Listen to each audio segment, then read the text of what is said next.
We just elected the next president, who's in his late 70s, a white guy that's been around forever. Super nice guy, never met him, but super nice guy. And we elected the first Asian, Black, woman of color woman to be vice president. Lots of opportunity for discrimination here if people really want to discriminate. But I want to ask you guys, how do you think this will impact everything by the people that we just elected? Patsy, start with you. I think it's a fascinating question, Mark. I'm gonna sound like I'm hedging my answer because I sort of need to in my role. But wearing a bipartisan hat for a moment, I think, I know, I'm half joking, but I really do have to be, as I'm sure we all do, have to be conscious here. I think that the first woman, Asian, Black vice president is the biggest thing, which is fantastic and really needs to be celebrated. I think this is a huge step forward. I agree with you, Mark. I think Biden seems like a very nice man, and unfortunately he's not very diverse. But I have a lot of views on this whole political sphere right now, but I will tell you that we need to celebrate Kamala Harris, and I think we need to support her as a community, as a country. I think she's going to be a great role model. I know all of us have kids, as a great role model going forward. I think, just in terms of how she behaves and how seriously she is taking the role already, I think it's a huge step forward. I think it demonstrates that change can be made. It's not as fast as we want it to be, as we've been talking about during this conversation. But this is a fantastic example of really moving a very large ship in the right direction, in my opinion. Yeah, Karuna, and I think, by the way, a great role model for boys and men also, not just girls. Yes, indeed. So, Karuna? Absolutely, role model for all. Yeah, I would wholeheartedly agree with Patsy. And for me, it's obviously with her being, Indian American, as well as actually being from the same. She grew up. Her grandfather and my grandfather are from the same town, so we potentially, spent summers on that very same beach together. I don't know, so I have a personal connection as well. I don't know her, but I think our families, our grandfathers actually had roles in the Indian government at the same time, so we think there may be some connection. So, but stepping back a little bit, having two daughters, it is something that is to be celebrated, and it's emotional for me personally too, just to see that something that has seemed so far out of reach for women. Forget getting to women of color, but women in general. It's exciting to see, and I think as I look at female leadership across the globe, and we've seen this just even in the handling of different crises and how different countries have managed through it. There is, female leaders do bring a different perspective. Again, we don't need to debate, right or wrong, but I do think they bring a different perspective, a different way to look at the problem and the solution than, all of the sort of legacy that comes before them. So I think what's exciting for me is to just have the sense of a new possibility, and I use that word possibility, I think is what's really exciting, to have a different approach. And I get excited by that because I think it's an opportunity for the country to see a different way of doing things.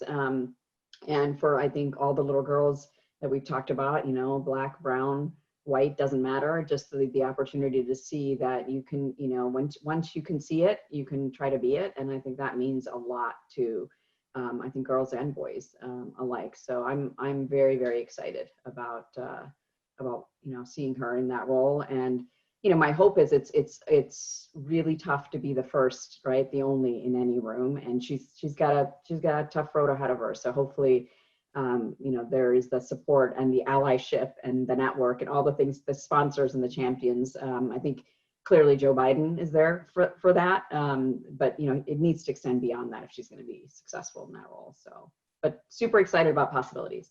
So Raquel, she could look to Tia Leone and Julianne Dreyfus for how they played their roles as women vice presidents and secretary of state. There you go. Right. My favorite shows, by the way. Tia But Leone. yeah, but if you see it, yeah, you see it, you believe it. Raquel?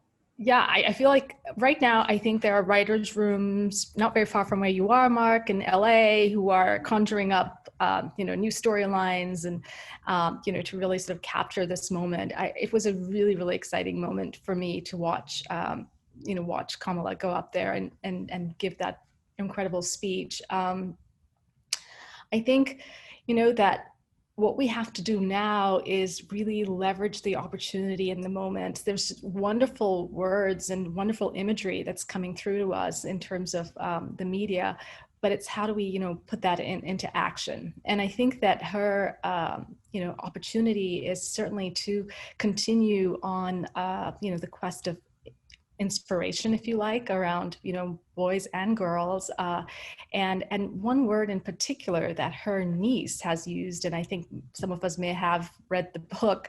It's a children's book called Ambitious Girl, and she talks about the fact that ambition is actually a really beautiful word. It's not one that you have to avoid. It's not one you have to hold back. And I think that for so long, as women and as young girls growing up in our various cities around the world, it has been so much so, ingrained through the media, but there's one countervailing force that actually negates that. And I think we've mentioned it's our parents, that, actually says to you, it's okay to be ambitious, it's okay to ask for what you want. And, I think the story of Shyamala Bopali Harris, and I hope I pronounced her name right, her mother, and her, amazing work raising these two kids as a single mom is also a story of inspiration. And I think that for everyone, fathers, mothers, and those even without kids, about, the power of believing and never giving up, obviously persistence, and being positive. And I'm very positive. I'm feeling very good about, what this can mean. And, really it's up to those writers' rooms, school rooms, and boardrooms now to make it happen. The symbol is there, the role model is there, but what are we going to do? What story are we going to write? So that's the part that I'm hoping to contribute to. Well, I think you all will. So give me less than one sentence what you all are most grateful for or feeling great about for the future. Patsy? I feel very grateful for the support that I've had personally and professionally throughout my life and the confidence that it has given me. And I still feel like I've got a long journey ahead and lots more work to do, but I feel that I'm well placed, thanks to all the people that have supported me throughout my life.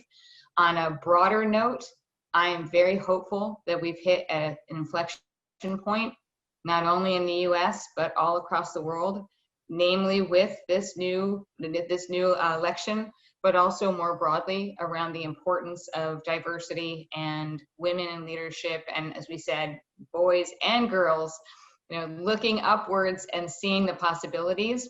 And on a much lighter note, I don't know, I assume you all have seen this. It's been kind of floating around the ether, the picture of Kamala Harris with her briefcase, and the shadow is the fearless girl. Yeah. That gives me hope. That's the next generation, right? And you just that visual, you see that, I think, is just so powerful. I love it. I like when she said also, I'm speaking now. Yeah, that's Yes. my favorite line. Karuna?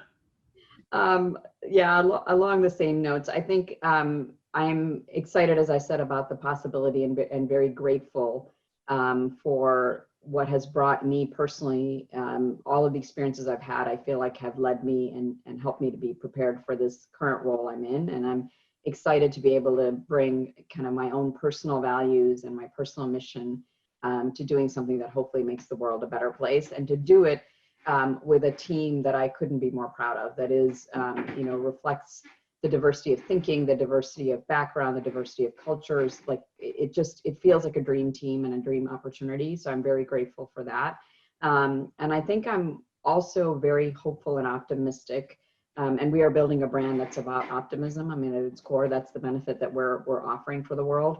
But I'm very optimistic about this generation. And when I say that, I mean our kids, right? That they have shown us, if not, all year, how important it is to stand up and ask for what you think is right, to do it, to take action. I wish more of them voted, but apparently 56% of them did vote, which I'm excited about. And I hope that, portends well for the future, because I think it's been a wake-up call, to Patsy's point, that I think, and it's an inflection point. And I think just, it doesn't matter who or what you support, but the fact that you participate and you get educated. And I see that in this, I see it in my kids and how passionate they are about how they want the world to be.